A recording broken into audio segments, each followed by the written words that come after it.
Hello everyone, my name is Joanna Munoz and I am a student at University of Houston Clear Lake, and this is a presentation of Styrofoam printing method, and basically students are going to learn how to use Styrofoam printing method and the techniques on how to make printings with Styrofoam. What is pop art? In the 1950s in Britain, later in America, pop art was flourishing around in the 1960s in the Western region. Pop art was somewhat of a term, kind of like they're rebelling against traditional art.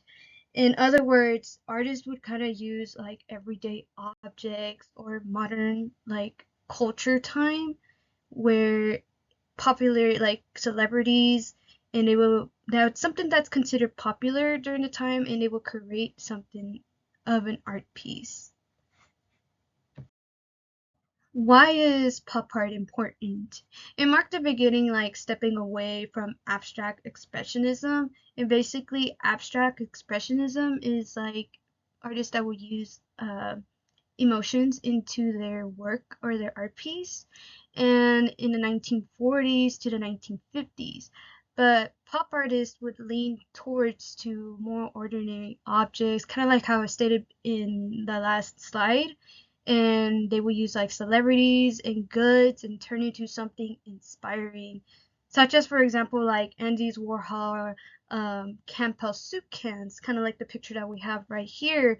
It's a simple consumer item that he created, yet he advertised it with creativity by carefully painting each can like if it was on a shelf in a grocery store aisle.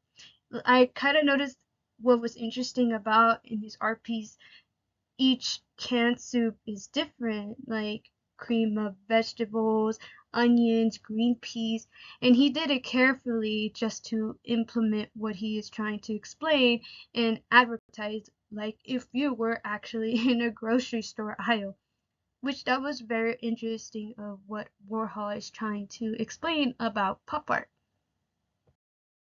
Now, who is Andy Warhol? Has ever anybody heard of Andy Warhol or have seen art of Andy Warhol's? Well, he's very famous back in his time in the 1950s, in the 1960s. Andy Warhol, or Andrew Warhola, is a European American born on August 6, 1928, and immigrated from Slovakia to United States from his parents. Andy Warhol lived in Pittsburgh, Pennsylvania, and graduated in Carnegie Institute of Technology with a Bachelor of Fine Arts in Pictorial Designs in 1949, and then moved to New York City to continue or pursue a career as a commercial artist. Andy Warhol is known for his success in illustrating and photographs in the 1950s. He used to be kind of like in the NBCs or like New York news, like big businesses like that. He was very into modern stuff that kind of inspired him more onto that. And not only that, later on, due to his inspiration, so much of inspiration and passion, he started to notice in the 1960s the the art movement known as pop art movement, and then he started to try out more on the films and different mediums of art, and his most signature work, which is silk screening. Now, here's some examples that Andy Warhol has made in back in his time, which is called Marilyn Diptyque. I'm not sure if I'm saying it right, but I say Marilyn Diptyque. Basically, Andy Warhol made this painting in repetitions and abstract expression. Usually, like stated before, pop art doesn't consider anything of emotions or nothing like that. It's more commercialized or advertising wise, anything of modern popularity during that current age. So, what he was trying to do, he was trying to express a series of film strips placed side by side, kind of like showing in the black and white or the gray part, how you see side by side, they kind of do look like strips in a film. And Warhol, what he's trying to explain here is that painting is no longer a useful medium in modern popular culture. I guess he's trying to state, like, traditional art is not much mattering to in that time of pop art. So in other words, it's kind of like he's saying, like before, it's all about what's the main star of popularity during the time and age, which makes sense why he made these, arts or screen printing of, Marilyn Monroe, how she's very famous and everybody in his time he loved Marilyn Monroe, and you know how Marilyn Monroe was such a beautiful woman during that time. Um, he used that reference of her and implemented in this piece, this art piece or pop art piece, and made it as if it was a modernism piece. Now, here's another example of Andy Warhol quadrant, Mickey Mouse. And this one's kind of similar what Marilyn Diptyque is, except it's only just four now. And it's the same way as it is advertised. He's advertising about Mickey Mouse. And basically, Andy Warhol stated himself that he wants to become such like a culture icon of the Disney characters. Just like he said himself, he was inspired, not once, sorry, he's inspired by Walt Disney, as he wants to create just like how he was, like Walt Disney was, he creates success. He wants to create the same way, create success and commercial art empire that Walt Disney has done so himself. Not only that, he chose Mickey Mouse because as time passes, Mickey is an immortal character and is America's favorite character in history, which meaning that he's gonna be probably be living on forever, ever on, and Mickey will never age. Obviously, he's gonna be changed. He's gonna be changed by different artists, but the thing is, he still has that same genre, or you could say same way, as he's still Mickey Mouse. Like Mickey Mouse will still be the happy child, innocent um, inspiration that many Americans will still see how what Mickey represents still. Now, what is styrofoam printing? Just how in the beginning of the slide is, how do you do styrofoam printing? How can you make styrofoam printing? Well, styrofoam printing is a technique that uses a styrofoam plate to print and transfer a drawn image onto paper. It's a straightforward method that is great for beginners and allows them to experience the basics of printing. It's a way where you can broaden your horizon on how the basics of printing is. It's not too hard to make. You can make this at home, and it's very easy to do. It's fun. So definitely am excited to show you how to make styrofoam printing. Now, as you see from here, or here, sorry, this is my example of my styrofoam printing method. I will show you the basics on how to start and make your styrofoam printing. I did mostly a 6x6 printings. You can do kind of like how we did with the, or more not did, but show you in the examples of kind of like how quadrant Mickey Mouse is. You can do 4 as well, or you could do more than that. It's your choice, your challenge. I challenge you if you want to. If you want to make more printings, I challenge you if you want that. But if you want to start something as in the medium stage, 6 is okay.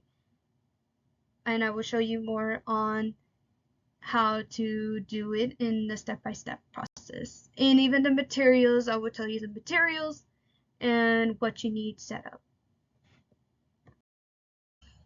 Okay, these are the materials that you're going to need. You're going to need an 18-inch by 18-inch or 18-inch by 24-inch paper color.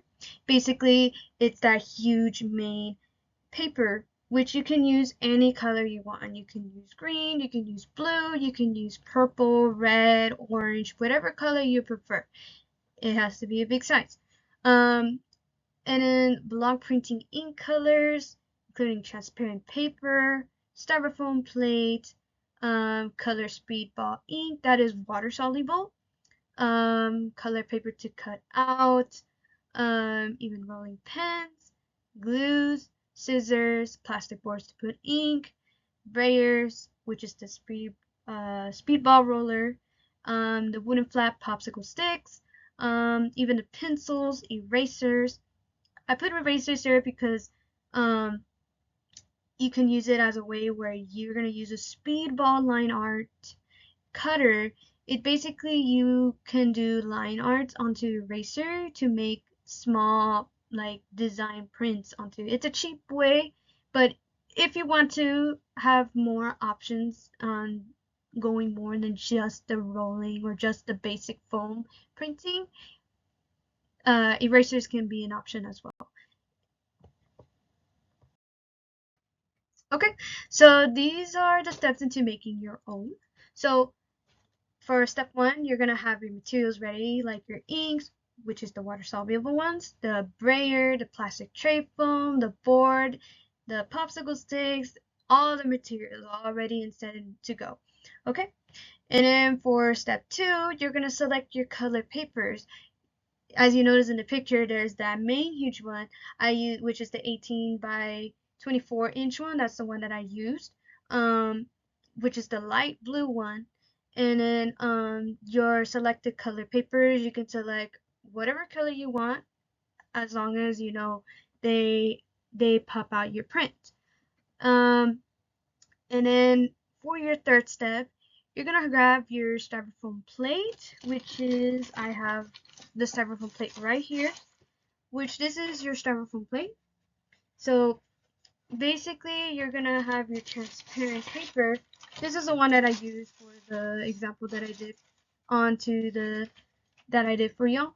Um, you're gonna have a transparent paper, and so basically from the transparent paper, you're gonna basically draw onto it first. So I did it by pen, but that's because I did it earlier.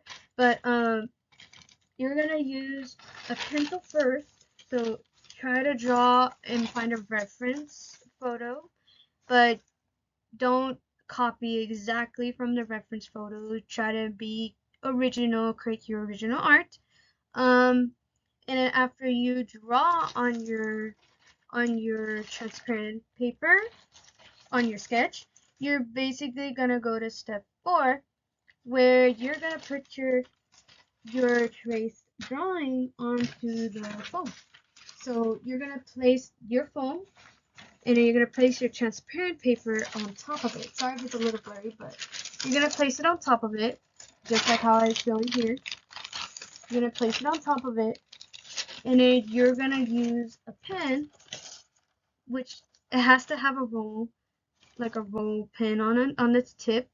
Sorry if it's not hard, it's not seeable, but it has to be rounded where it rolls.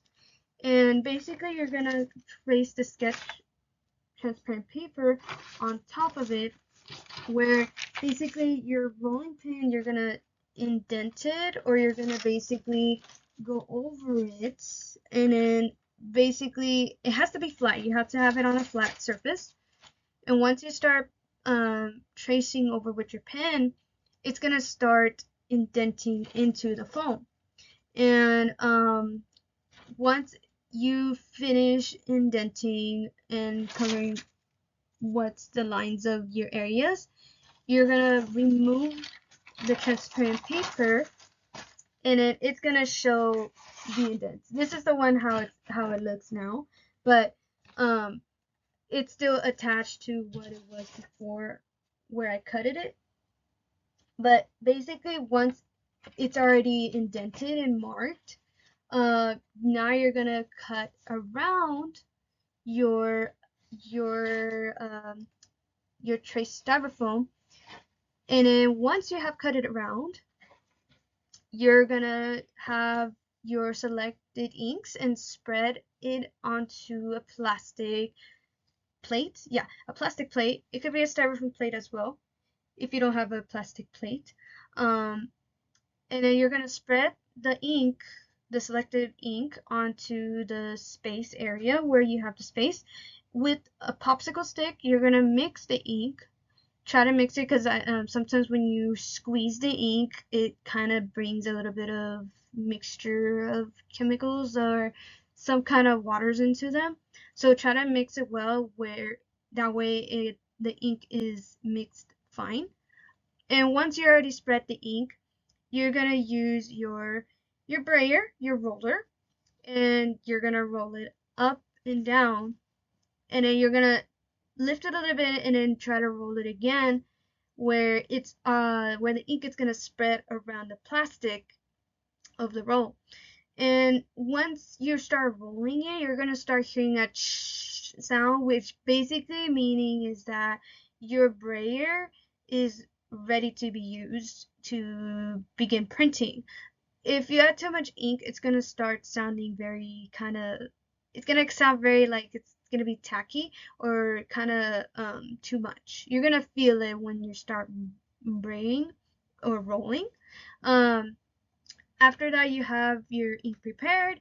From step 7, you're gonna put your cut styrofoam over a paper towel or paper.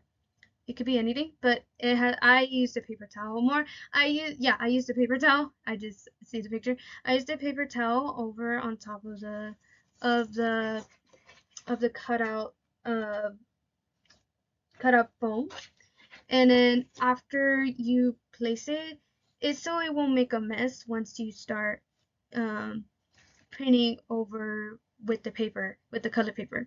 So once you have that set, you're gonna grab your color paper, and then after you grab your color paper, you're gonna basically, like, imagine I'm on the flat surface, right? You're gonna basically put the color paper on top of it, onto a corner, basically onto a corner, and then you're gonna start rubbing it. And then once you have it start like feeling that it's fine and ready to be pulled out, and you keep rubbing it if you feel like you're ready, now you're gonna start carefully remove it from the corner and then just pull it out backwards. And then once you have pulled it out, you're gonna see your print, just like in step 8 where it's demonstrated there, where you're gonna see your inked print onto the color paper. And after that, whenever you're finished having all of your prints onto the color paper, you're gonna finally cut them into shapes, or like the shapes that you want them. And then well, for me, I just cut a little bit for what I had excess from the paper, and then I glued it onto my main paper, or main background paper. Sorry. And then after you glue all your prints, you completed your pop art project. And